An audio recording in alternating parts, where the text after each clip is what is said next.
4 बीकानेर जिले के श्रीडूंगरगढ़ स्थित पंचायत समिति भवन में आयोजित जनसुनवाई के दौरान ट्रोमा सेंटर की मांग को लेकर भाजपा विधायक ताराचंद सारस्वत और राष्ट्रीय लोकतांत्रिक पार्टी के नेता विवेक माचरा के बीच तीखी बहस हो गई।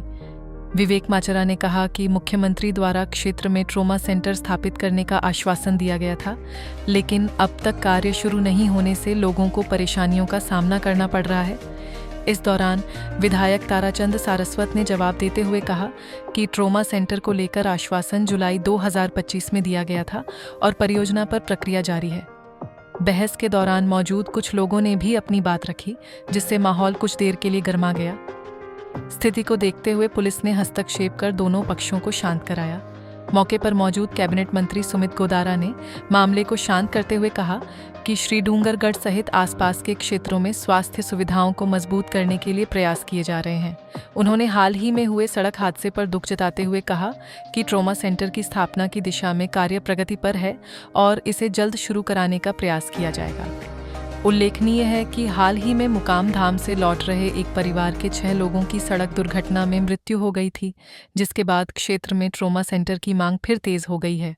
हमारे डूंगरगढ़ क्षेत्र की सबसे बड़ी मांग है। पिछले 10 साल से ट्रोमा हॉस्पिटल नहीं है। जयपुर से चलने के बाद बीकानेर तक ट्रोमा हॉस्पिटल नहीं है। पिछले कार्यकाल में विधायक जी स्वयं हमारे साथ में धरने पे बैठते थे। आज 2.5 साल हो गए। मुख्यमंत्री खुद इनके गांव के अंदर ट्रोमा हॉस्पिटल बनाने की उन्होंने घोषणा की। आज अभी वर्तमान में हम सब यहाँ लोग बैठे हैं। 5 डेड बॉडी डूंगरगढ़ की मोर्चरी के अंदर पड़ी है। सिजराल होटल के आगे एक्सीडेंट हुआ है। 30,000 ट्यूबवेल है यहाँ पे। ट्रैक्टर से, ट्रॉली से, डिग्गी में डूबने से, करंट से रोज हमारे भाई खत्म होते हैं। पिछले 10 साल आज तक पिछले 10 सालों से ये हो रहा है। ट्रोमा हॉस्पिटल बार बार की इसे जो जन सुनवाई हुई थी कलेक्टर की और संभागीय स्तर की आज 10 साल पहले, उसमें हमने ये मुद्दा उठाया था।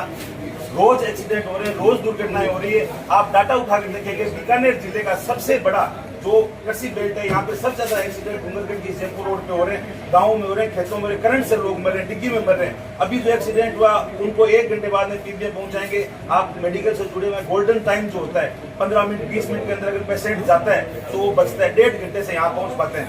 आज सरकारी हॉस्पिटल आपने अभी तक कहा कि आपने कालू रोड पे, ऑन रोड पे आपने हॉस्पिटल बनाई। हमारी हॉस्पिटल जो कहने को उप जिला हॉस्पिटल है, पिछले 5 महीनों से जिसके अंदर 2000 की ओपीडी है हमारी हॉस्पिटल की। रोज की एक महीने की 250 की डिलीवरी होती है। 5 महीने से सोनोग्राफी मशीन बंद पड़ी है। हमारी बहनें माताएं प्राइवेट सेंटर्स पर सोनोग्राफी करा रही है। ट्रोमा हॉस्पिटल के लिए जो मुख्यमंत्री का किया हुआ है उसको बनाया जाए। राजनीतिक अड़चनों के कारण, एक दूसरे नेताओं की टांग खिंचाई के कारण आम आदमी किसान यहाँ का डूंगरगढ़ क्षेत्र का मर रहा है। जिला हॉस्पिटल इसको डिस्ट्रिक्ट उप जिला हॉस्पिटल को जिला हॉस्पिटल बनाया जाए। 5 महीने से जो सोनोग्राफी मशीन खराब पड़ी है उसको बेचें। नॉर्मल जो ब्लड का सैंपल होता है वो भी यहाँ से बीकानेर जाता है, 2-3 बाद में वापिस आता है। LFT नहीं होती, बंद कर रखा है। LFT बीकानेर जाता है।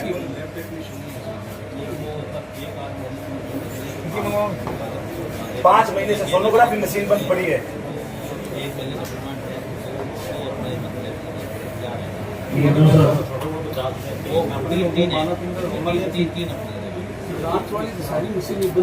पांच महीने से यही हम कह रहे हैं। विधायक जी खुद स्वीकार कर रहे हैं कि सारी मशीन बंद पड़ी है। इससे बड़ी बात और क्या हो सकती है? LFT की सारी बंद है। 5 महीने से सोनोग्राफी बंद है। इसके अंदर मेडिकल माफिया पनप रहा है सर, मेडिकल माफिया पनप रहा है। 5 महीनों से इन्होंने जानबूझ के मशीन बंद कर रखी है कि दिन की 250 ओपीडी है, दिन की 250 सोनोग्राफी है। ये मेडिकल तंत्र पूरा यहाँ पे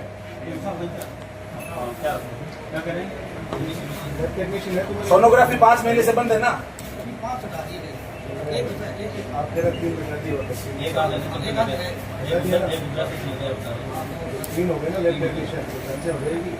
नहीं, सोनोग्राफी मशीन बंद है ना आपकी 5 महीने से। तो हाँ बोलो यहाँ पे, तभी तो आपको नहीं मिलेगी। बेड़ा बेड़ा के काम वो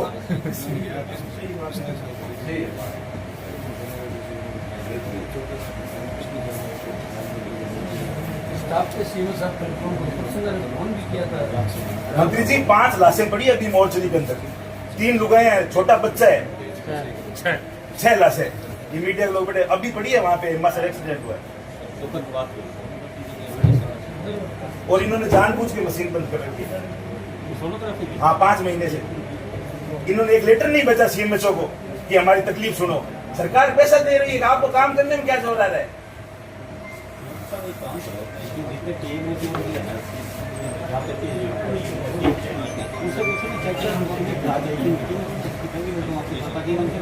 बेसिक इंफ्रास्ट्रक्चर तो अपने ग्राउंड के मिलता है, काफी मशीनें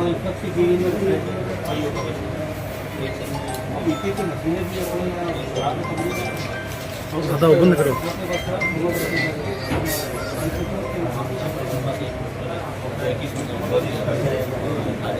और हमारे ट्रॉमा सेंटर का कागज 2 साल तक सीएमएचओ साहब नहीं घुमाया है।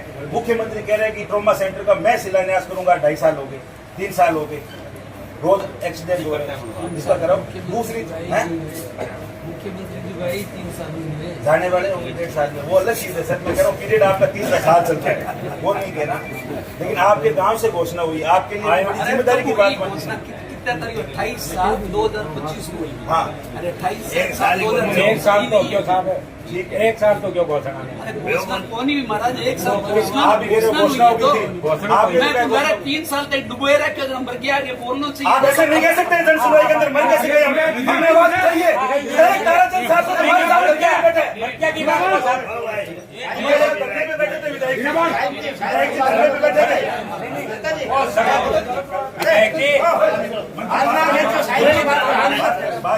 आराम से बात करो, आराम से बात करो, आराम से बात करो।